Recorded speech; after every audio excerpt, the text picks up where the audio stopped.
Sub heading Delhi کی سرگزشت۔ کچھ حالات پرانے قلعے کے بھی سن لیجئے۔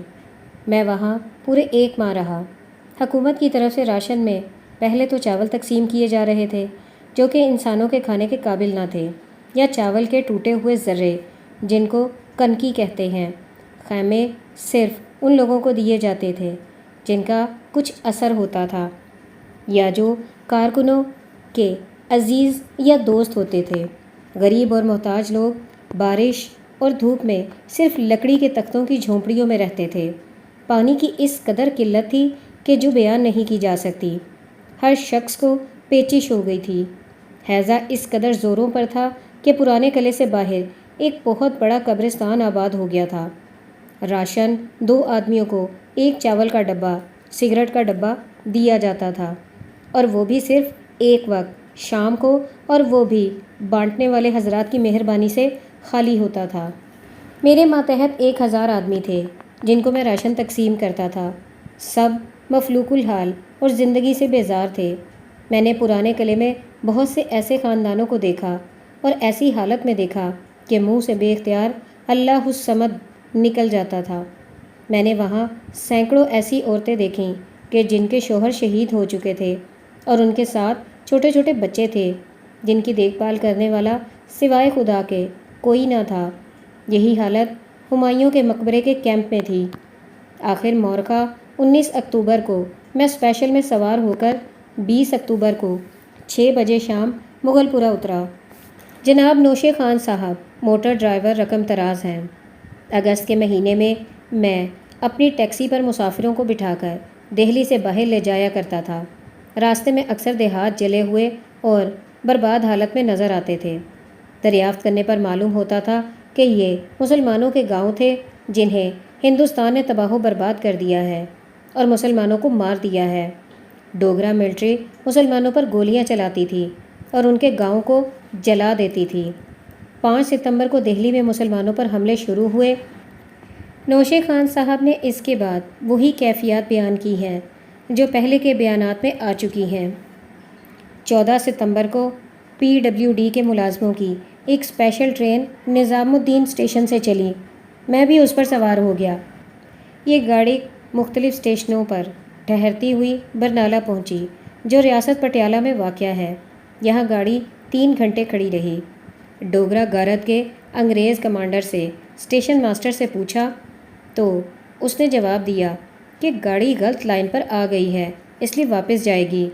اندری اثنا بہت سے ہندو اور سکھ جو بھالوں، نیزوں اور تلواروں سے مسلح تھے وہاں جمع ہونے لگے۔ کمانڈر کے اصرار پر گاڑی آہستہ آہستہ چلی اور سگنل پر جا کر رک گئی۔ اسٹیشن ماسٹر نے حملہ آوروں کو اس مقام پر جمع ہونے کے لیے کہہ رکھا تھا۔ انہوں نے ٹرین پر حملہ کیا۔ ڈوگرا فوج نے گولی چلانے سے انکار کر دیا۔ انگریز کمانڈر نے فائر کیے اور حملہ آور پیچھے ہٹ گئے۔ گاڑی وہاں سے چلی۔ اسی طرح راستے میں 3-4 جگہ حملے کے خطرے پیش آئے اور گاڑی 48 گھنٹے کے بعد قصور پہنچی۔ جناب اشفاق احمد صاحب ٹیلر ماسٹر رقم طراز ہیں۔ 5 ستمبر سے 9 ستمبر تک ہمارے مکان واقع بیرر روڈ پر نئی دہلی میں کوئی 700 مسلمان پناہ گزین جمع ہو گئے، کیونکہ پرانی اور نئی دہلی میں مسلمانوں کا قتل عام جاری تھا۔ ہم لوگ 4 دن تک بے آب و دانہ اپنے مکان میں بند رہے۔ ہمارے مکان کے دونوں طرف مشین گن لگا دی گئی۔ سڑکوں پر سینکڑوں لاشیں پڑی نظر آ رہی تھیں۔ چوتھے روز ہم نے مکان کی پچھلی دیوار توڑی اور ادھر سے نکل کر ہم جامعہ مسجد کی طرف چل کھڑے ہوئے۔ راستے میں ہم پر شدید حملے کیے گئے۔ 700 میں سے 400 مسلمان چاندی والوں کے محلے میں محصور ہو گئے۔ ہندو مکانوں کو آگ لگا رہے تھے، اس لیے رات کے دوران میں کئی مکان بدلنے پڑے۔ صبح کو وہاں سے چلے اور گلیوں میں سے گزرتے ہوئے کیسرو والے محلے میں پہنچے تو دیکھا کہ بہت سے سکھ ننگی تلواریں لیے کتار باندھے کھڑے ہیں۔ یہ حال دیکھ کر ہماری جمعیت کے 250 مسلمان واپس محلے میں چلے گئے اور باقی آگے نکل کر فراش خانہ میں پہنچ گئے۔ ہمارے ساتھ ایک رائفل والا مسلمان جوان تھا جس نے خاکی وردی پہن رکھی تھی، اس لیے ان سکھوں نے ہم سے کوئی تعارض نہ کیا۔ کیسرو والے محلے میں ہندو اور سکھ بڑے منظم طریقے سے کام کر رہے تھے۔ ایک ٹولی ہندوؤں کی تھی جنہوں نے اپنے بازوؤں پر سفید پٹی باندھ رکھی تھی۔ یہ ٹولی مسلمانوں کو لوٹ رہی تھی اور مال ہتھیانے کے بعد مسلمانوں سے کہتی تھی کہ اس پتلی گلی کی راہ سے نکل جاؤ۔ پتلی گلی کے باہر سکھوں کا گروہ کھڑا تھا جس نے سرخ پٹی باندھ رکھی تھی۔ یہ گروہ مسلمانوں کو قتل کر رہا تھا۔ تیسرا گروہ مسلمانوں کا ہمدرد بن کر انہیں گھروں سے باہر نکال رہا تھا اور سکھوں کے ہاتھ سے قتل کرا دیتا تھا۔ جو مسلمان چاندی والوں کے محلے میں محصور ہو گئے تھے ان کو نکالنے کے لیے بڑی جدوجہد کی گئی اور ہندو حکام جواب دیتے تھے کہ ہمیں فرصت نہیں۔ مولانا ابوالکلام آزاد نے کہا کہ میں کیا کر سکتا ہوں۔ تیسرے دن فراش خانے میں بھی بھگدڑ مچ گئی اور میں اپنے خاندان کے افراد کو لے کر حوض قاضی اور چاوڑی بازار سے ہوتا ہوا جامعہ مسجد میں پہنچا۔ راستے مسلمانوں کی لاشوں سے پٹے پڑے تھے۔ ہندو اپنے کوٹھوں پر سے فائر کر کے مسلمانوں کا شکار کھیل رہے تھے۔ جامعہ مسجد سے ٹانگوں پر سوار ہو کر پرانے قلعے کو جانے کا خیال تھا، لیکن 3 ٹانگے والے خون میں لت پت واپس آئے دیکھے۔ انہوں نے کہا ہم سواریاں لے کر جا رہے تھے کہ دریا گنج میں حملہ ہوا اور 12 قصاب جو ٹانگوں میں بیٹھے تھے قتل کر دیے گئے۔ لاری کرائے پر لے کر پرانے قلعے پہنچے۔ 1 ہفتے بعد مسٹر انور ہسپتال سے ڈسچارج ہو کر آئے۔ انہوں نے بتایا کہ چاندی والوں کے محلے میں ہمارے قافلے کے جو 250 مسلمان محصور ہو گئے تھے وہ سب قتل کر دیے گئے ہیں۔ ان میں سے میں ہی بچ کر آیا ہوں۔ ملٹری کے ایک مسلمان سپاہی نے مجھے اٹھا کر ہسپتال پہنچایا تھا۔ میں لاشوں کے ڈھیر میں پڑا دیکھ رہا تھا کہ جو زخمی مسلمان سسکتا ہوا اور دم توڑتا ہوا نظر آتا تھا اسے بھی لٹ مارتے تھے اور کہتے تھے کہ یہ سور ابھی تک زندہ ہے۔ وہ پیٹرول لینے کے لیے گئے تو میں رینگتا ہوا ایک جلے ہوئے مکان میں روح پوش ہو گیا، جہاں سے ایک فوجی سپاہی نے مجھے ہسپتال پہنچایا۔ سردار قریشی صاحب تحریر فرماتے ہیں 5 ستمبر کی رات کو 1 بجے کے قریب نئی دہلی ریلوے اسٹیشن کی طرف شور و غل بلند ہوا اور ہمارے محلے میں بھی نعرے لگنے لگے۔ بازار میں لکڑی چلنے کی آواز 1 گھنٹے تک برابر آتی رہی، پھر مکمل سکون ہو گیا اور ہم گلی اور کٹڑے میں پہرے بٹھا کر آرام سے سو گئے۔ اگلے دن شام کے وقت کرفیو کے باوجود صدر اور منڈی کی طرف شعلے بلند ہوتے دکھائی دینے لگے۔ اس سے اگلے دن یعنی 7 ستمبر کو جب صبح کے وقت 2 گھنٹے کے لیے کرفیو کھلا تو کھنہ ٹاکیز کی طرف لوٹ مار شروع ہو گئی اور جنرل مارکیٹ میں بے پناہ آگ لگا دی گئی۔ 10 بجے سے فائر شروع ہوئے جو دن بھر جاری رہے۔ ایک نوجوان یاسین نام کا میری چھت پر بیٹھا حالات کی دیکھ بھال کر رہا تھا۔ اس کے سینے میں گولی لگی، وہ تڑپ کر نیچے گرا اور جاں بحق تسلیم ہو گیا۔ 8 ستمبر کو صبح 5 بجے سے گولیاں چلنی شروع ہو گئیں۔ فائرنگ اس زور کی تھی کہ کان پڑی آواز سنائی نہ دیتی تھی۔ ملٹولہ کی جانب سے ہمارے کٹڑے پر بم برسائے جا رہے تھے۔ ہندو ملٹری نے بڑی مسجد کے برجوں کے پاس کھڑے ہو کر گھروں کے اندر گولیاں برسانی شروع کر دیں۔ مسلمان مرد، عورتیں اور بچے شہید ہونے لگے۔